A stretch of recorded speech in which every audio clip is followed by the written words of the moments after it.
Vous savez que j'accorde une grande importance au rôle du récepteur. Et je pense que le XXIe siècle mettra en évidence de plus en plus le rôle du récepteur par rapport à l'émetteur.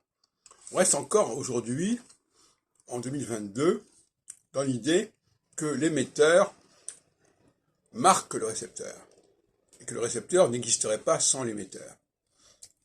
Je pense que c'est une conception complètement fausse, qu'il va falloir repenser complètement, c'est-à-dire qu'en réalité, c'est le récepteur qui instrumentalise l'émetteur. Je l'avais déjà exposé en 86 dans mon travail qui s'appelait La pensée astrologique, en préambule de l'histoire de l'astrologie de Serge Hutin, la réédition de l'histoire de l'astrologie de Serge Hutin, qui était paru d'abord chez Marabout en 68, je crois. Et donc pour moi, ça change complètement le rôle de l'émetteur, justement. À partir du moment où l'émetteur peut s'appuyer sur un récepteur intelligent, sur un récepteur actif, eh bien, il se décharge en partie d'une certaine partie du travail qu'on lui attribue. Et ça, c'est notamment lié à Google, c'est-à-dire au moteur de recherche.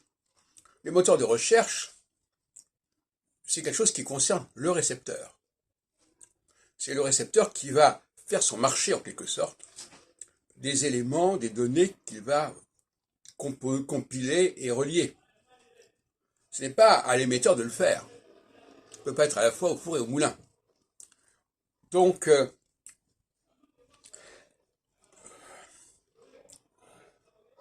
pour moi, l'émetteur, il doit être dans l'essentiel. Il doit être dans le germe, dans le sperme. Et le récepteur féminin va englober, va déployer le travail de l'émetteur ou des émetteurs, puisque bon. Et donc finalement, c'est ce que il a un rôle de créateur en second, le récepteur. Mais théologiquement,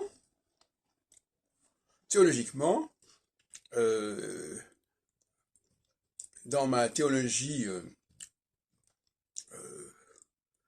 de la surnature, si on peut dire, le récepteur, c'est lui qui va transfigurer la création première, qui va lui donner une autre dimension.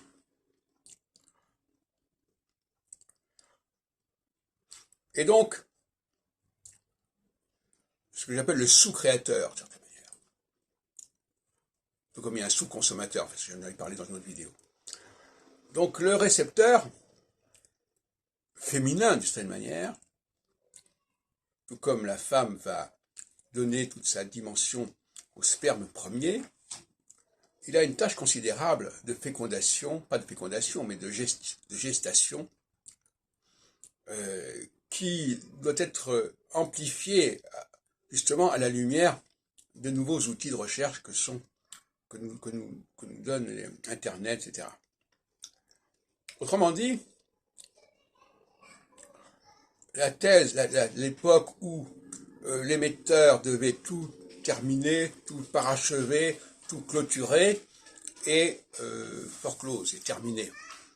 Maintenant, l'émetteur peut se contenter de fournir les lignes directrices, les ingrédients majeurs, mais il laisse au récepteur le soin de cuisiner tout ça, de préparer tout cela à sa façon.